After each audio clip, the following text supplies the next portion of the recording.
照。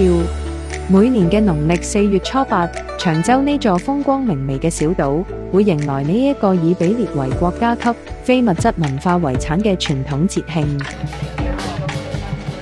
呢一場盛典承載住百年文化，居民懸燈結彩，祈求風調雨順、國泰民安，讓長洲嘅街道彌漫住熱鬧非凡嘅節日氣氛，吸引着來自世界各地嘅遊客前來共襄新界獨一無二嘅文化慶典。今年嘅長洲太平清醮可以講係旺丁又旺財，街頭巷尾熱鬧非凡，商店人潮不斷，餐飲、住宿業皆迎來生意高峰，為長洲嘅經濟注入強勁動力，亦都讓世界各地嘅旅客認識到新界呢一座充滿歷史與文化底蘊嘅島嶼。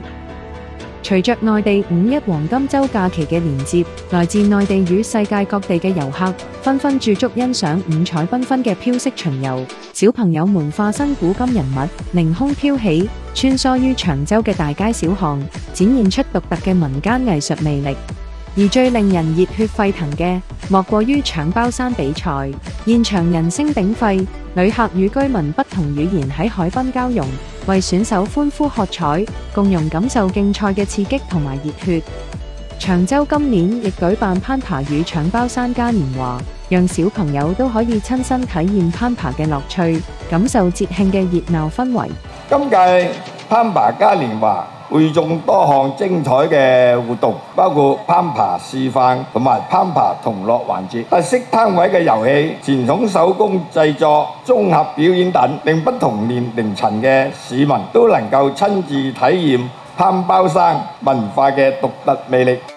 咁喺呢個體驗日裏邊咧，除咗咧可以咧帶動我哋呢個咁熱鬧嘅氣氛之外咧，跟住嚟到長洲咧吃喝玩樂。整個活動裏邊咧，呢幾日咧都令到我哋咧提振我哋嘅長洲嘅經濟啦，提振我哋香港嘅經濟嘅。最重要係乜嘢啊？可以咧推動我哋嘅太平清醮非物質文化遺產。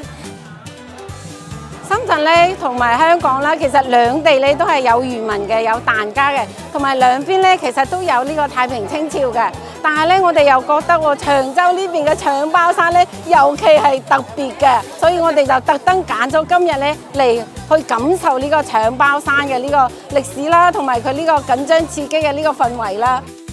呢個係14.42米嘅包山塔啦，咁呢個係一個有經過結構工程師啦去檢視過嘅個結構架啦，咁變咗可以做一個叫繩索嘅保護嘅位置啦。咁我哋就將我哋嘅攀登嘅技巧、一啲安全嘅事情咧，就加咗落去嘅，咁啊變咗就可以係令到啲參加者更加安全去參與呢件事情。同埋啲平安包嘅製作啦，同埋一啲傳統嘅工藝喎，我覺得呢樣係非常之好嘅。等啲民眾咧可以深入了解到長洲啦，同埋長洲呢一行嘅傳統歷史文化係非常值得讚揚嘅。